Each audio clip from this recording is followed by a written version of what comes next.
It's 2 p.m. on a Wednesday afternoon. Thanks for tuning in to Cannabis Legalization News, where we explain marijuana laws so you can change them. Today, we are joined by NJ Weedman. Let's bring everybody on. Hey, NJ Weedman. Hey, Tom. Hey. Hey, Niggy. Yep. How's it going? How's Good, everybody? man. Good.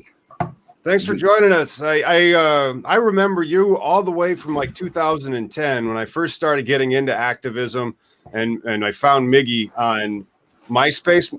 Was I Tom from MySpace? That's it. You're back in the day of the MySpace days. But yeah, man, Weedman back when the union. That's where I remember you, brother. Like that's where I was introduced to you from that documentary where you had when you said that shop in California.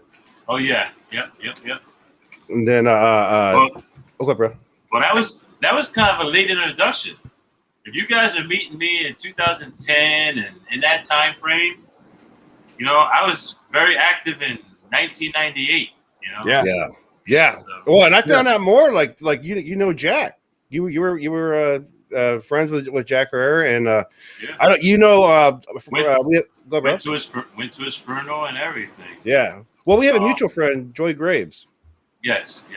And that's where I got mine because I helped her out in her court, and I found the picture of the prosecutor that was prosecuting Joy Graves for cannabis. He was a missionary standing in front of a goddamn Bob Marley picture in Africa, going like this, making a little smoking, It was cool. She fucking got that printed on a shirt and wore it to court. And they That's great. Yeah, man. So you've been around forever, dude. Oh, little dudes.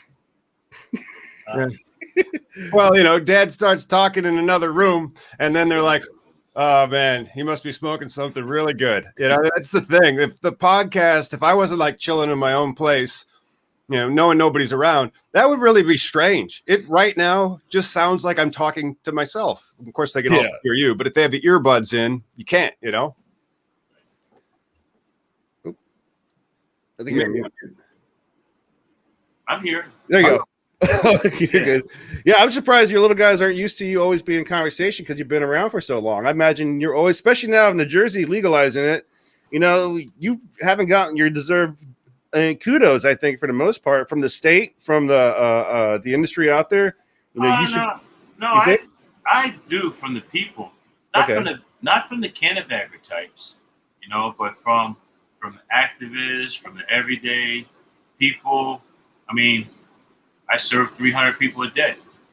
They're coming because I'm Weedman. Yeah. I mean, seriously. I mean, with that, we got to put together the right team because if it's 300 people a day, that would be 300 people coming in, and the average ticket on that would be what, $150, $200. That adds up to some cash. And so these types of licenses that are coming, the conditional licenses, the certified minority licenses, the micro licenses, it has to be a very optimistic. I mean, how do you feel from your decades of activism with where you're sitting right now? Well, I'll tell you, I've been 100% in support of legalization.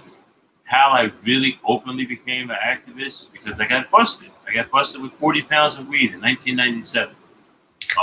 So I instantly came out fighting and swinging.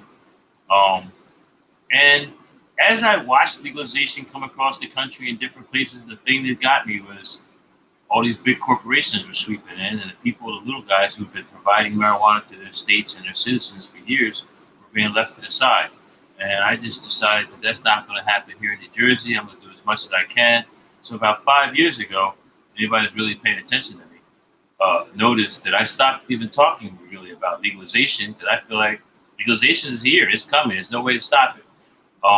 But I started arguing for inclusion and for everyone to be involved, and the hell with these big cannabagger corporations that or create these big Walmarts of weed, and the little guy who's been selling weed to the people in his neighborhood for years would be excluded. So that's pretty much what I started doing. And I know here in New Jersey, I've changed the narrative because I'm kind of like the Robin Hood of reefer here. I know I call myself the NJ Weedman, but I have massive support from the people here. Yeah. I totally don't even hide it that I don't care what the state presented. They can't convict me. There's out of 12 people, they'll never get 12 people to convict me as long as I keep it weed. Now, prior to Donald Trump in 2016 saying that he could shoot somebody on Fifth Avenue, which is basically his home area, and people didn't believe him, and get away with it, we all know he probably could now. But prior to him saying that, I came to Trenton, New Jersey in 2015, and I started selling weed on State Street, and I said that they can't get 12. New Jersey can't get 12. And here we are, 6 years later, they didn't get 12. They've tried it a couple times. At this point, they don't even try it no more. If you Google dispensaries in New Jersey, there's 13, and then there's Weedman, and I come up higher in the Google Analytics than several of them. You know, you're on mute, Tom. Tom, you're on mute. I'm sorry. It's all right. I saw Tom mouth moving. No action. It's all right. It's all right. I appreciate the Tom, you're on mute, but I'm like, damn, man, that's an awesome story. And then not only that, like, aren't you guys already in a location that's zoned for cannabis? Well, I'm in what they call an administrative zone because I'm across the street from City Hall. Yeah. Trenton, right? Trenton, New Jersey, the state capital. And you have to remember my backstory. Remember, in 2006, I was so frustrated with New Jersey. I went to California following the green rush there. Mm-hmm. I opened a place on Hollywood Boulevard. I was doing good. TMZ covered me several times. If you Google me on TMZ, you'll see I was on TMZ. I got in a couple movies. I was right smack dab on Hollywood Boulevard. I was doing my thing. I was doing great. And then a person in New Jersey flew out to California, bought a bunch of weed from me, flew back to New Jersey, and got busted with it, and started a case in New Jersey. And the New Jersey officials, specifically a prosecutor named Michael Luciano from Burlington County, he contacted the U.S. Attorney's Office in Los Angeles and told them that I was supplying people in New Jersey with marijuana across state lines, blah, blah, blah, blah, blah. And that U.S. attorney right now, I can't remember her name, but she basically contacted a DEA agent named Patrick Kelly, and Patrick Kelly destroyed my whole life in California, and told me why he was doing it. He said that he did it because he wasn't even arresting me and prosecuting me under federal law. He was not even doing that. His goal and idea was to destroy me, to stop my business, and to send me packing out of Los Angeles. And they did. I came to New Jersey, and I looked at it as General MacArthur type, you know. Yeah. I came back to New Jersey. Oh. I planted myself across the street from City Hall in the state capitol and started doing my thing and basically enacting my revenge. And at this point, I'm the last man standing. You know? Yeah, you're safer there. You're safer in Jersey. Like it's great that you made that, but to hear that a government entity had the ability to fuck with your personal life, because like you said, living pretty large in California, that's the American dream.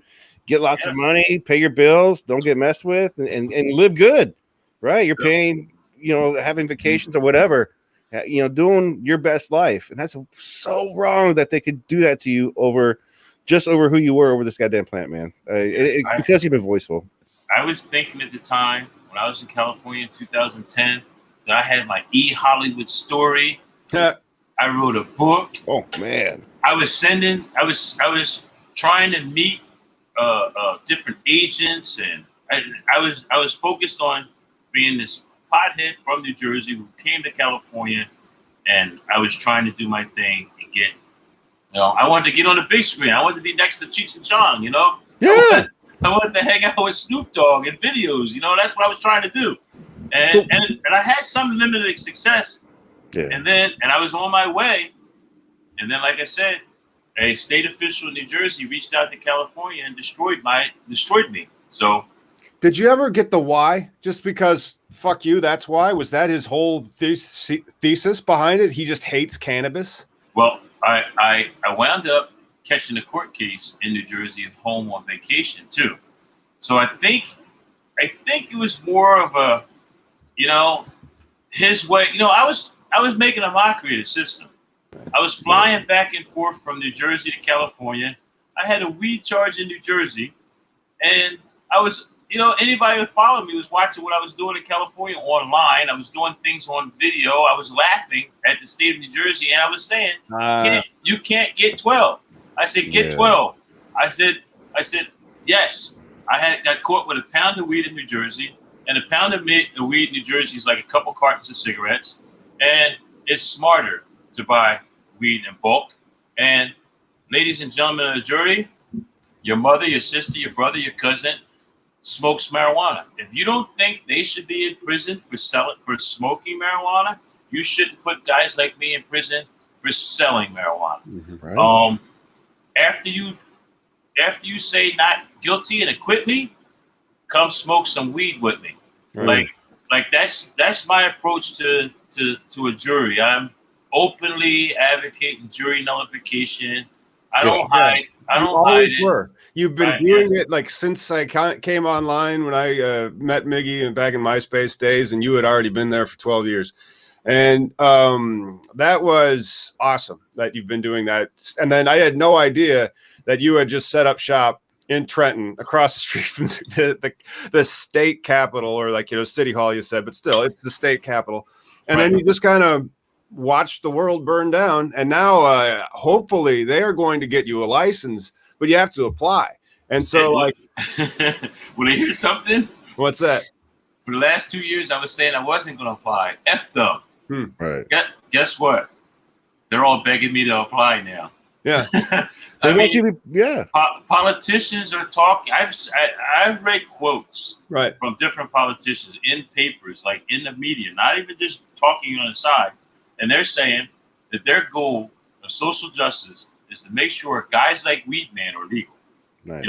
I've seen that quote more than once. Nobody's bothering me. I am. Well, come on. Weedman. It's such a good brand name for a dispensary. Where you go? I'm going to go down to the Weedman's. But that's great. And then you don't have to be the only owner. You have some IP that's quite valuable, and the persona, like that's an intangible skill. I mean, nobody else is going to be you. That's so you could be part of a team that gets awarded a license. Well, I've been invited to be a part of a couple teams, but I do want to have my own. I've always been self-employed, and I just don't like the idea that someone else is going to be the real owner, and then I can be the paper owner, or I could be like behind the scenes. Like, no, it's mine. I mean, look, it's no secret that I'm kind of a narcissist. You see my image, my face. I openly advocate for me. Right. You know what I mean? So, and anybody who comes along with me is, I'm advocating for legalization for me. Right. But I'm also advocating for legalization for everyone who's in the same class of people as I am. So I'm dragging people with me. But things like a couple years ago in New Jersey, when they were talking about state bill SB 2703. As soon as I read it, everyone was calling it a legalization bill, and I instantly came out against it. After I said it was not a legalization bill; it's a corporatization bill. It was banning felons, and within that group of felons were people who got caught selling marijuana, like me. I said, wait a minute. So guys like me have been violating the pot prohibition for decades. We've been providing marijuana to the people of New Jersey. When these cannabis corporations come in and they estimate how much money they can make, they estimate that there are 800,000 people in the state of New Jersey who use marijuana. Well, who are they buying their marijuana from now? They're buying their marijuana from people like me. Who developed that 800,000 person customer base? Guys like me. Right. And then these politicians and these corporations are weaseling us out and trying to deliberately, openly, they're calling us the black market. They say that they are going to get rid of the black market, the bad guys, and replace us with the good guys. Screw you. I'm selling weed like I'm white. I have a hashtag, sell weed like I'm white. Do it. And that's not being racist, but for the last 3 years, I've had a hashtag, sell weed like you're white. And it's really about the corporations that they're going to try to set up. And I'm basically saying, come on, I'm selling weed too. Yeah. Get 12 to convict me. If not, you better include me or you have to deal with me. And I've encouraged other people. So even though wherever you're at in the country, you know there's this guy in New Jersey named Weedman who's openly saying fuck you and selling weed openly. There's dozens of them doing it now also here in New Jersey. And and the funny part is nobody's getting busted. I've become the consultant for the black market, where all these black marketeers are like, "How you do it? I say, just do it, man. Just do it." You know, and you know, I'm giving them some insight. And like right now, where I'm sitting at, I can look out my window and I can see the city. I'm on the 12th floor, and I can see the city. And I can see two places right now who are selling weed. I can't even see my place. My place is around the other side of a building. But I can see, looking this way and looking this way, I can see the buildings where two other people are doing exactly what I'm doing. They've never made the newspaper. They don't want to. But they have lines outside their building too. Damn. Every day. So the black market here in New Jersey is thriving, and it's thriving because of our politicians are failing. And I think a lot has to do with me openly selling why these places aren't getting busted too. Oh yeah, 100%. You know that you're a symbol, dude. You're the you know, if and I know, like, in the end you'll eventually get this license because you're going to help shape the market, man. Your stance is helping shape the industry and saying, look, this is what we need. Before I put my name on some paper and be part of this regulatory bullshit, because that's all this comes down to. It comes down to it's part of the legalization of the market. If you're going to have a legalized market, it's going to be regulated. I mean, the regulations are crazy. Like, if you wanted to lend money, and you know, you just can't be lending money. You're going to have to eventually become a bank, and there's a crap load of regulations you're going to comply with. But I get that. I get that. I get regulations. But what it is they're excluding the existing market. They're excluding guys who are providing that. That's what they were trying to do. The arguments that the state was trying to present 2 or 3 years ago has drastically changed. 3 years ago, I totally couldn't have got nothing. I was a felon and nothing. I was openly engaged in the black market, which they were openly saying they were going to try to destroy. Legacy market. Do you guys have a legacy to license hashtag as well? Or yes. No, there are. Yes, I use that word, legacy market, sometimes. Legacy to license is like they're doing that more out east. And so, like, one of the issues though is your micro license is still going to be expensive, millions to build that sucker out, and it'll be limited. And they're going to be limited. Well, hopefully they're unlimited, and they just can get as many of those micros as are out there, and then they're going to cost $5 million to get up and running and going. But you have to kind of raise money when you're talking about building a business that big. Most people just don't have that, Listen, that's a myth. You can start. Let me just explain what happened to me in California. What happened to me in California? I got there pretty broke. Somebody gave me their apartment, let me use their apartment. I slept in the living room, and I grew weed in the bedroom.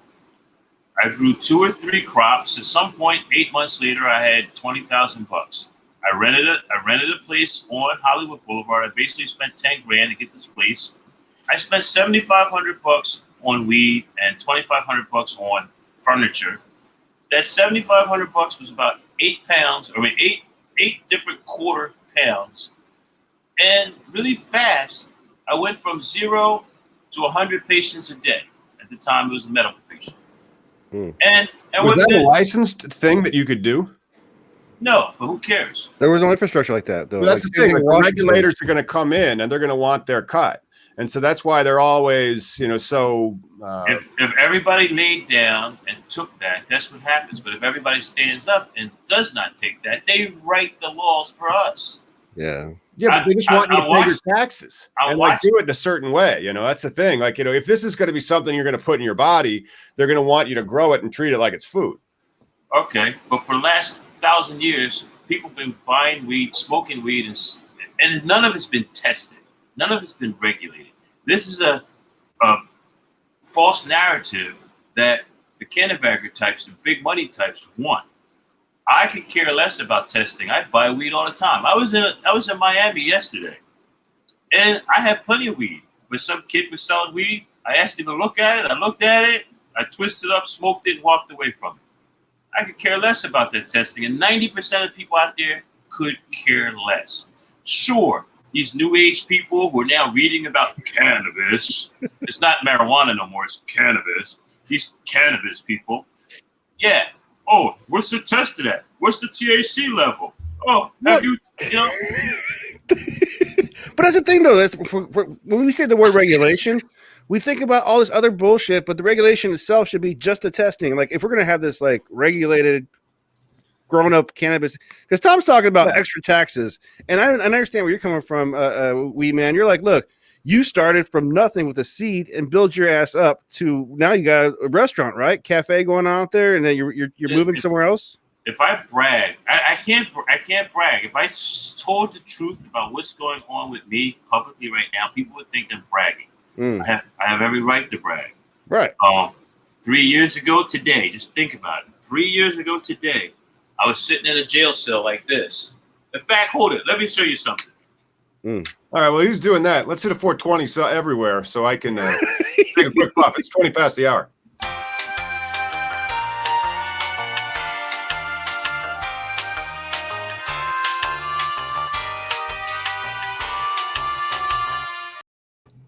What do you got?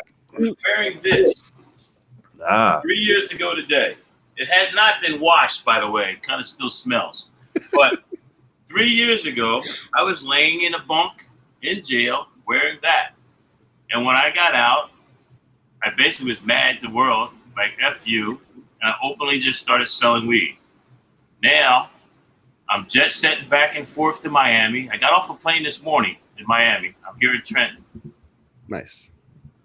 I just spent, I'm not even going to say that number, but I basically bought a club in the art district of Miami. And I'm not broke, not even near broke. I'm doing very well. Like I said, I do 300 people a day here. Anytime I feel like it, I can play middleman on 100 pounds or 200 pounds of weed, anything I want to do right now. There are dozens of people in California and Oregon and everywhere who love to do business with me. So I'm doing very well. But are you going to take a license?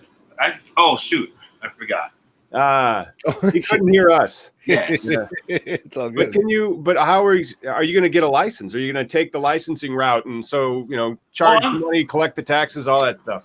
I'm beginning to lean that way because now it's being offered to me. Before I was excluded from all that. Now I'm being offered that. Where I was going a few minutes ago, with 2703, they definitely had a felon ban in there. The next version of it, they took it out, and I was told by a state politician that they took it out specifically because of me.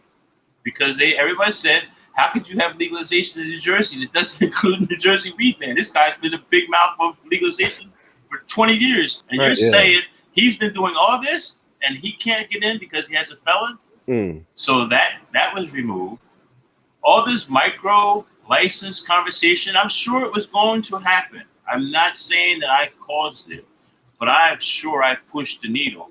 Even when they're saying things like, they're going to give a micro license out, and they're saying that they're going to set aside, which I don't even like set asides. I'd rather have an even playing field than a set aside.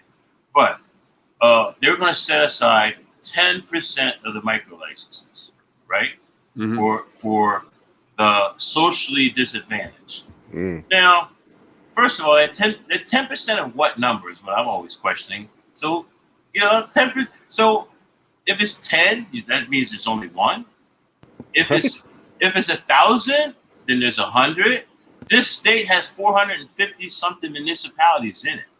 You know, people talk about the 3-4 big cities here, but there's 400 and something municipalities, and every single one of them can opt to have dispensaries in their town. The best part is they have to opt out.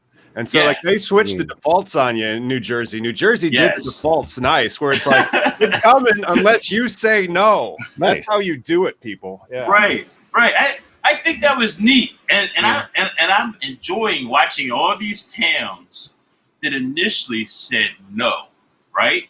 Mm-hmm. There's like 60 of them. At least 6 or 7 of them now have rescinded that no. Because their people were like, no, what, huh? And I tell you what, it's going to get worse. When certain towns are making millions by having 4 or 5 dispensaries paying taxes, and the next town over refused to do it, and then they put on the property tax for some $2 million bathroom for, you know, in a school, and they want to put a bond up for $2 million. Oh, right, yeah. Those people are going to go, you wouldn't need to be asking the property owners for taxes from us had you just allowed the weed guys to come in town and they would have paid for it. You know, like that's Seriously. Yes, that's what's going to happen to a lot of these little towns that are opting out. Yeah. They're going to see the apocalypse didn't happen in those towns that legalized it. Like, you know, you've been to Seattle Hemp Fest. They're going to be getting that sales tax revenue, those communities, because that's really why. I mean, the tax aspect of it is great. And, so the regulated market, it's not the regulated, the legacy market's just been there. Now, if the only thing, the policy objective should be make sure the product's pure and make sure the taxes are collective. Right. And policy objectives, you know, that's pretty much it. And so the ways that they're doing that is being invented as we're going. And so because we still don't have the federal policy's coming. And if it's one of those, because that's what's like Schumer's talking about, well, how do we include these small people like that? And so one of the things that I'm floating is trying to flush the whatever that is Illinois' clogged cannabis licensing system. And I kind of see it in Jersey a little bit as well, because they have these tiers in it. So like, you know, there's 35% are supposed to be these conditional licenses, 10 to 25% are micros, 15% to minority owned, 15% to female owned businesses. But then you're going to have way too many people applying for these licenses, and you're going to have all these people at top. They're all going to freaking fight. That's what happened last time they did the medical round. They're still fighting. They haven't released anything. Lawsuits. So how do you lawsuits? So how do you solve it? So I'm proposing this tiered lottery system that would like provide 50% of the licenses that go to social equity applicants, depending on how you've defined them. And so like if you could then require it through that, and you have a lottery, so you start holding it for the social equity at first, so they have a chance to win all the way throughout, and then you open it up to the general population after you've handed out like 50% of them, you know? Can I say something without being offensive? Sure. That sounds nice. What are you going to do about the guys who, for lack of a better word, they're criminals and they don't follow any of these rules anyway? Right. Right? I'm a nice guy. I can read, I can write, but I've been a criminal for a long time. I happen to have, my parents are very nice people. I am the opposite of them. Okay? And I would never follow those rules. Once I got excluded, who cares? It was illegal. So when you get this lottery system, if you don't get the lottery or you can't put the paperwork together to get into that, and a lot of these guys can't. Right. I've been in prison with brilliant people who couldn't do nothing else. Yeah. They just can't do nothing. I don't know why, but they couldn't figure out why. But they're very good criminals, and yes, they ended up in prison, but that's just the price of being criminals sometimes. Occasionally you have to pay tax. And the tax is you lost your freedom for a little while. And that's how people think about it. But I know a couple guys who are millionaires and do stupid shit and get locked up. And they hide all their money at their mom's house, at their sister's house. They don't put none of it in the bank. They don't know how to put together a corporation to apply for nothing. Can they buy a car? Can they buy the best selection of sneakers ever? Hell yeah. Could they put together an application to apply to that? No. They don't even want to talk to a lawyer. They know nothing about corporate lawyers except criminal lawyers and public defenders. That's all they know. Yeah, I have no idea about those guys. Like I know one of them, and I'll talk to him, and I'll be like, Zoom. No idea what you said, man. Right. But they exist, and they are the guys that are selling lots of weed. They're the guys that will put together a tractor trailer and go to California and bring back a half a ton of marijuana. Those are guys I used to work for at one point. I did it myself. Listen, if you Google me, you'll find out that I was living on Indian School Avenue in Phoenix, Arizona in 1991. It was because I was dealing with Mexican guys that had a lot of shit. And, I just brought it back to New Jersey. Well, on that level of criminality, it's always about trust, right? And what Tom's talking, I think, too, about like the regulation and how it's superseding into, and also to your point, Ed, about the licenses and what is that number of equity? Like what percentage? What is that large cap number? Tom said it before, and it's really the only way you can get rid of the traditional market, and it is to unlimited licenses for all those tiers. Yeah. There's only way to have perfect inclusion. Let the market take care of itself. That's how you fucking have fairness. You either suck as a business person or you're good as a business person. You're either a shitty grower or you're a good grower. Yeah. And people will buy shitty weed. Like if you just regulate the testing, so I want to know like there's no pesticides in my shit or whatever. Mm-hmm. That would be the entry market, right? And then you just audit their books so that you could say, hey, you didn't pay your taxes. But unlimited licenses is the only way to have true fairness in all this game. And then that would create that killing the traditional market, like you say, Tom. Like the regulation is going to happen. Like, right. Well, like capitalization is going to happen, right? So, like, you can put together enough scratch to open up a bar. Can you put together enough scratch to open up a franchise of bars? No, that's like an order of magnitude difference. Like you're going to have one concept that has worked for you before that you could then start replicating out and out and out. So it's going to be an interesting industry, but it's overregulated, man. Like the people hate this plant. I don't understand why. Like people think this plant's poison. 47% in Washington. What's going to be in New Jersey? Say that again. It's a 47% tax here in Washington State. What's it going to be in Jersey? It's nowhere near that high. There'd be a revolution here. Right, dude, it's such a crime. They would just leave the dispensary and go right back to Weedman's and be like, "Did you see those prices?" Yes. Yeah, I know, right? Yeah, no, but you got to thrive in black market in Washington State too. But the one in Washington State always goes out of state. Like there is some places that I would hit up and stay, but there are some of this off the shelf stuff that's like the beauty of the Washington State market when it was. I don't know if you've ever been out here when it was medical, man. Like when I first got into my first medical, you walk into your dispensary and you're like, I don't have to buy a fucking quarter pound and be stuck with it for a month. I just buy a gram and find the one I like and then work my. I mean, I love weed that much where I want to try every single one of them. Kind of like women, but like you can't. You know what I mean? Listen, hey, watch it now. We're in the Me Too era now. What'd you say? I'm married. So I just gotta say real quick. Let's not get the channel canceled. That's the thing we need. Yeah. Hey, I disavow that. Hey, but you know what? Listen, you asked me, have I ever been to Washington State? Come on, man.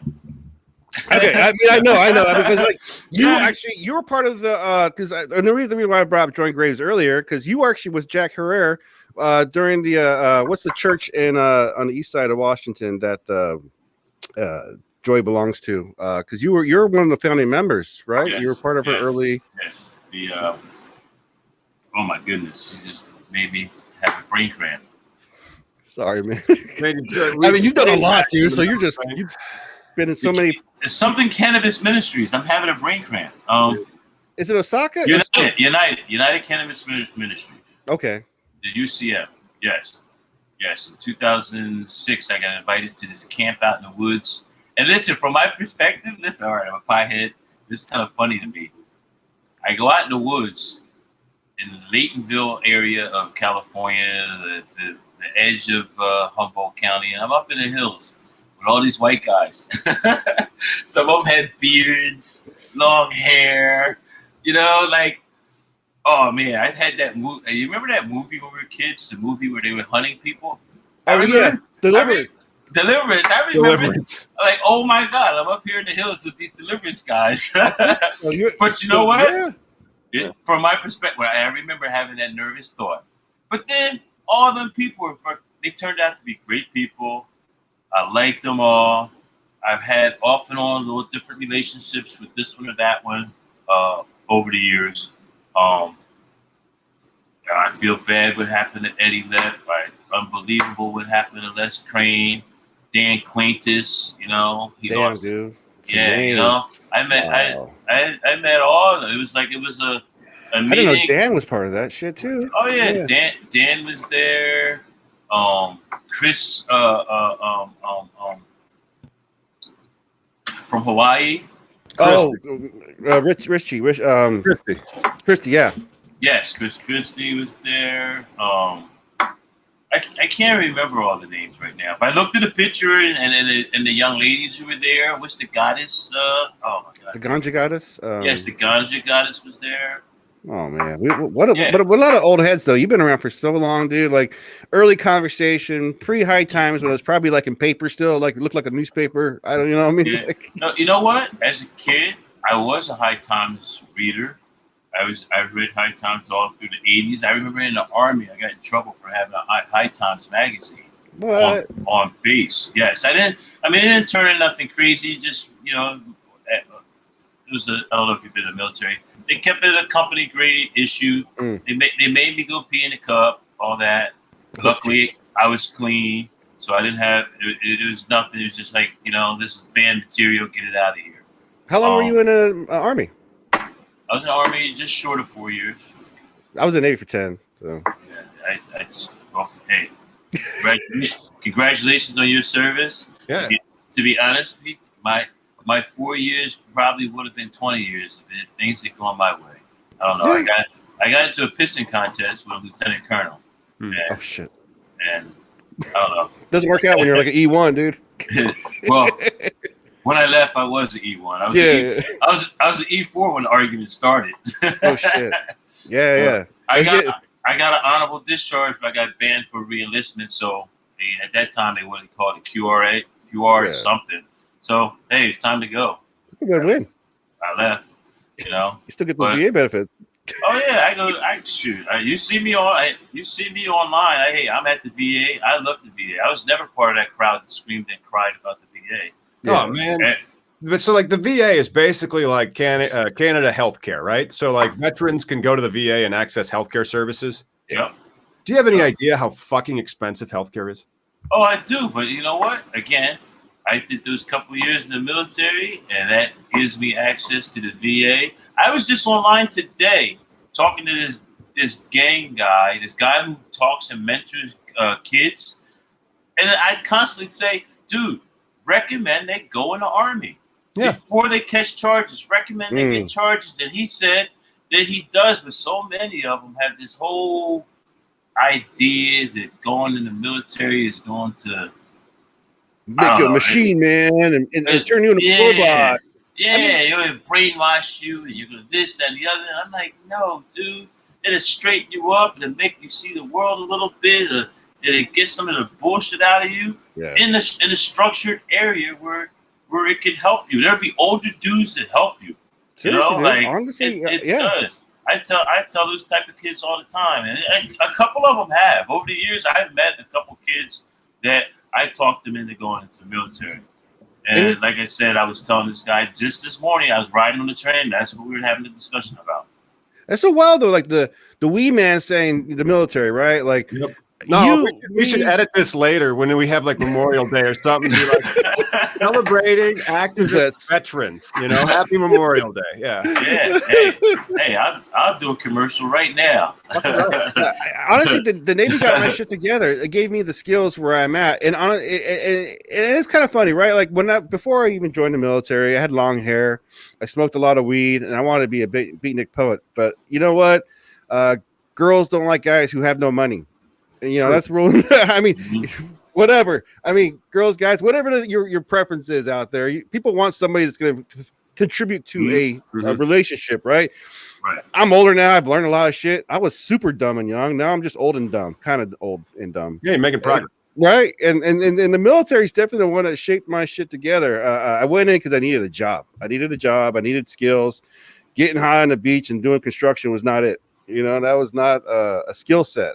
And after it gave me focus, it gives you discipline, and I think that's great that you encourage it too. Because I do. My kids might be going in. I'm actually encouraging them too. But I say go in the Navy or the Air Force. Try not to be a bullet catcher, if you can. Yes, I hear you.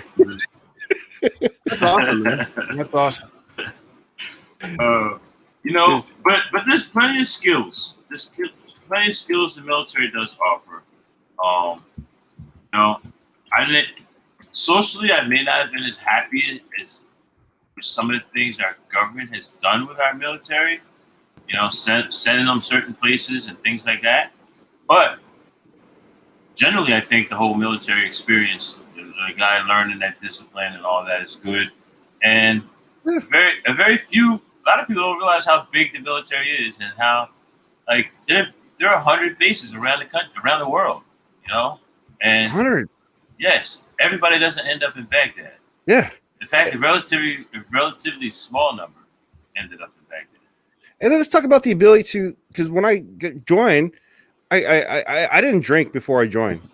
The military is what turned me into an asshole. Like as far as like the drinking goes, because I didn't drink because I come from an alcoholic family.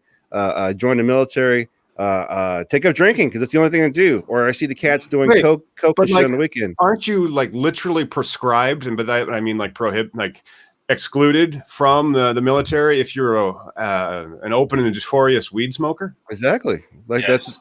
That's what they say. You fight for freedom, but you have no rights. Because it's all considered a CDS.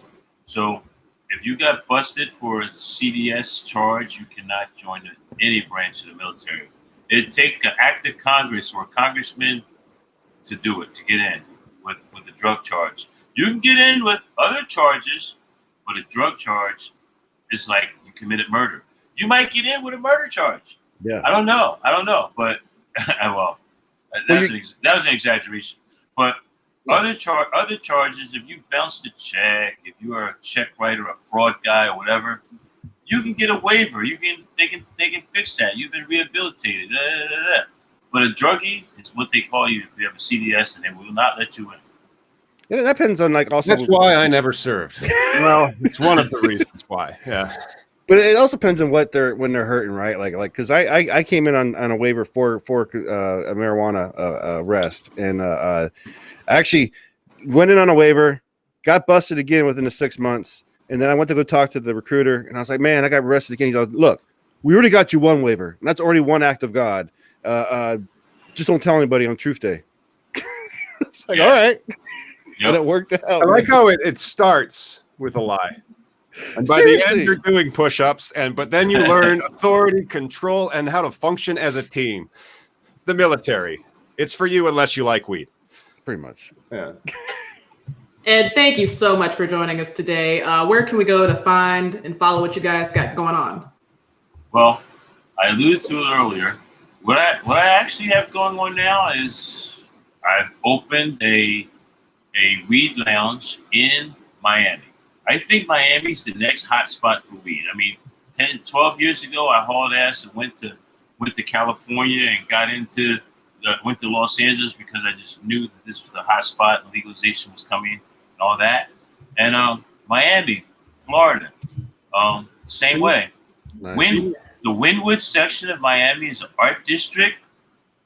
Just walking around there a few months ago, I smelled weed constantly. There are clubs there. There are people having pop-ups there. The police are not really busting people for weed there. And I don't know. I just felt like this is a hot spot. And like I said, I've been making pretty good money the last couple of years since they're not busting me. And instead of investing in one of these big canna corporations, hey, I opened up a weed club that would cater to the cannabis consuming community. See, there's an instance where I use that cannabis word. The cannabis consumer, so that's what this is going to be. It's going to be a club, big time Miami club that caters to potheads. Ed, you mean to tell me you make money when they don't take it away from you? You know, several times I got close to becoming a millionaire, and then I got busted. It's like we're keeping track or something. I hate this. Yeah. Look, hint, hint. They haven't busted me this time. Awesome. And then you have an Instagram. I don't know if I should have said that. Well, it's okay. You're going to invest it all in compliance. Yes, the compliance costs are going to be ridiculous on that license. It's just a lounge at this point. It's good. You know, legalization hasn't come there. It's just a lounge. They have medical there, so I'm just creating a place where these medical people can come smoke. You know, Nice. Build it and they will come. I've learned that a few times. Create it and they'll come. I just got to teach you how to work in a corporation then, because then like you'll have your stuff and then you'll be able to have it all over the place and do less work and just make more money.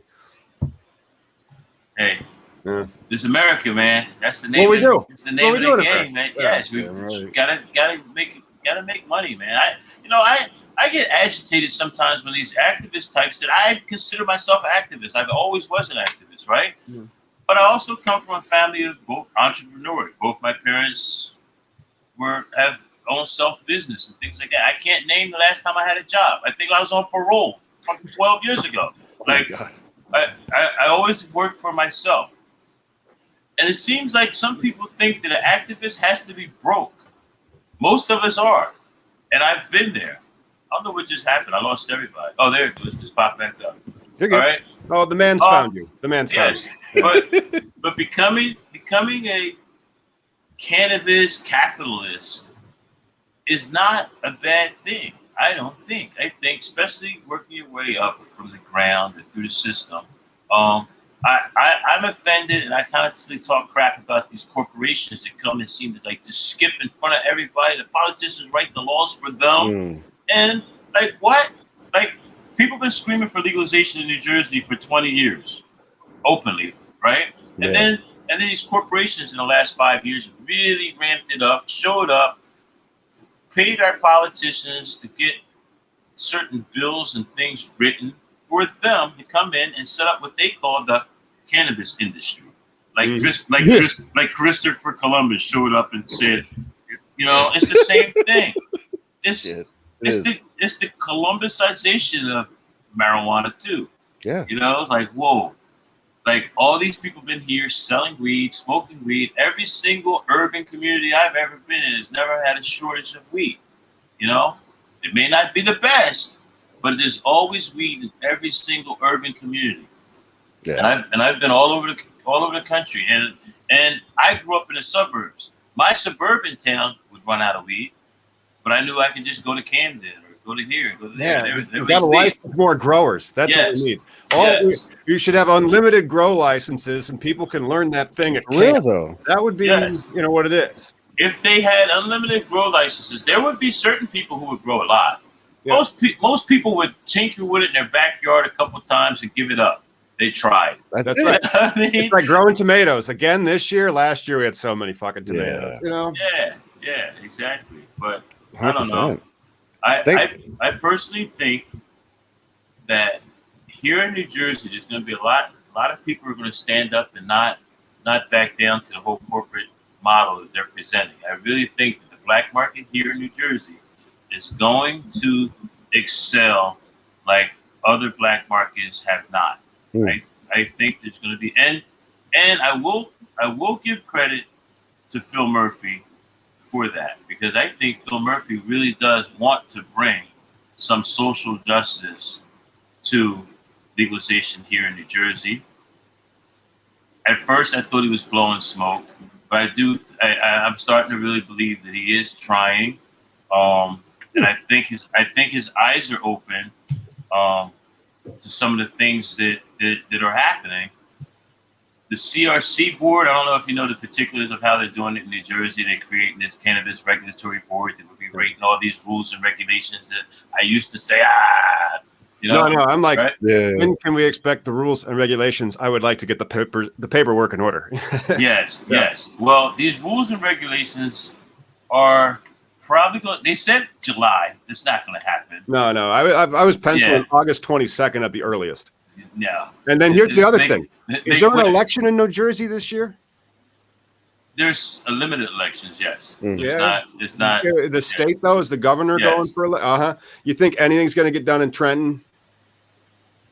The governor's not up for election this year, but that's not. It's this argument about money. I don't really think it's the politics of this. Yes, more Republicans are opposed to this legalization, but they're getting steamrolled. It doesn't matter. It's going to happen anyway. Yeah. So now it's the money issue, Yep. and the big money wants the rules written one way, and the little guys and the social justice people want the rules written another way. Hmm. It's going to come down to which side happens. I think the social justice side is going to win. Yeah. Here in New Jersey, because of Phil Murphy, I believe that there's going to be a lot more inclusion here in New Jersey than has happened anywhere else in the country.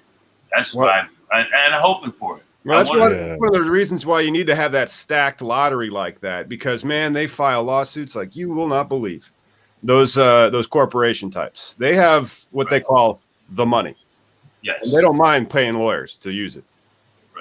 But it all depends on how the rules and regulations start building, right? So if the strong these guys can keep standing up, no one's going to be doing it as long as nobody's going to jail. And if you can just keep that 12 standing, like, find me that 12, like you said, because you guys will shape the market. Because honestly, it's like, I don't know if you remember during medical days, Prop 215 and early days of cannabis, it's always about the fucking money. And it's always like, how can you call this medical when people are making money at it? Like fuck you. It's a plant. It takes my effort to farm or to be the middle guy. Every part, there's a person involved. That person should be allowed a boat trip and vacations. Or at least you should be allowed to make money. I've never been one. I've never been one that said that the weed should be free. Tomatoes aren't free. Yeah. Dandelions aren't free. Well, dandelions are probably the only thing free. Yeah, go pick up dandelion. Nobody wants that. Right. But everything is free. I mean, people pay for cow manure. Like, what are you talking about? Yeah, think about when you grow weed in. People are like, can I get some of that worm shit, bro? You're like, oh man, I'm paying for worm shit, Right. So I don't have a problem with marijuana having a cost, people buying it and selling it. I think there's price gouging. And that's a whole nother show. If you want to talk about price gouging and all that. If somebody's overcharging, you should have the option to go to somebody else. Damn right. If somebody wants to barter and trade as opposed to money, like if you grow 10, 15 pounds a year and this guy has 5 cows you want, you should be able to sell your 10 pounds of weed to the guy for 5 cows. Yeah. Whatever. It doesn't matter. Like I don't know. Maybe I'm just babbling because this weed is good. I don't know. Oh, wait. No, we haven't played Name the Strain. That's one thing we can do. We don't have it. We don't have. We do. We have Weedman. Joint. What's joint? And, man. Shit. I think it's all broken up now. Well, no, but it's just kind of a joke. Like we could look at his joint and try to guess the strain that he's smoking. Oh, wait a minute. Here's what it says on the bag. Oh shit! Oh, okay. Weedman went to the store. Dose dough. Nice, okay. Nice, dude. But I have a pretty good selection anytime I feel like it. I don't know if you can see. No doubt. Back boxes back there. Oh shit. Ed, seriously, thank you so much for joining us. If you guys want to check out Ed's Lounge, go to thejointofmiami.com, and your Instagram is just NJ Weedman, at NJ Weedman? Yes, NJ Weedman. And you have to avoid the scammers out there. I have so many people pretending to be me. You have to really look up NJ Weedman and look. Yeah. Not NJ with instead of an A, it's an O. Not with a zero instead. Oh man, it's unbelievable what they do and they get people. But yes, NJ Weedman on Instagram. I can't keep up with my Instagram though. I've lost track of Instagram. When I open my Instagram, it always says 99, and then when I click on it, it's like 599. Yeah. Hey, can you do us a favor and share this show when it comes out? We'll tweet it. Like Tommy Chong did it for us when we had him on. Okay, cool. We want all your people to watch the show and be like, that's it. We just got to rip off NJ Weedman's name. You know, my followers already know that. When they go to, Yeah. If you go to my Facebook page right now, a couple of days ago, I went on a rant about the pretenders, and I'll do it. And I'll get a whole bunch of people to help me report them, right? And then I'll take it down. You know, I do it on Instagram too. And Instagram, oh my God, I just can't keep up on Instagram. First of all, I'm more of a reader type person. Instagram is picture based. So, well, all these apps, yeah. But I like Facebook because I can write a book when I feel like it. I can go into a rant. You know, and so Facebook works better for me because I like writing things. And I can listen. I'm a troll too. Yeah. I show up on Trumpster pages and talk shit. You know? Did you guys see the T-Pain? He missed. He just showed on Instagram that he just learned that there's a request button on Instagram, and he's just showing all the celebrities that hit him up on Instagram. No, wait a minute. Are you teaching me something too? What? Yeah. So look up. You just Google T-Pain and Instagram. He just learned the other day that there's a request button so people can talk to you, and he's all like scrolling through, like, is that Fergie? Who just wanted to talk to him, and then some other people that were popular, you know, just I got scrolling back. Yeah, check all the request button. I did that with Twitter. Found a bunch of people that were hitting me up. I'm like, oh shit, what's up? Ed, thanks again. We'd love to have you back, and thanks for tuning in, everyone. Make sure you like and subscribe to keep up with all cannabis legalization news. We'll see you on Sunday.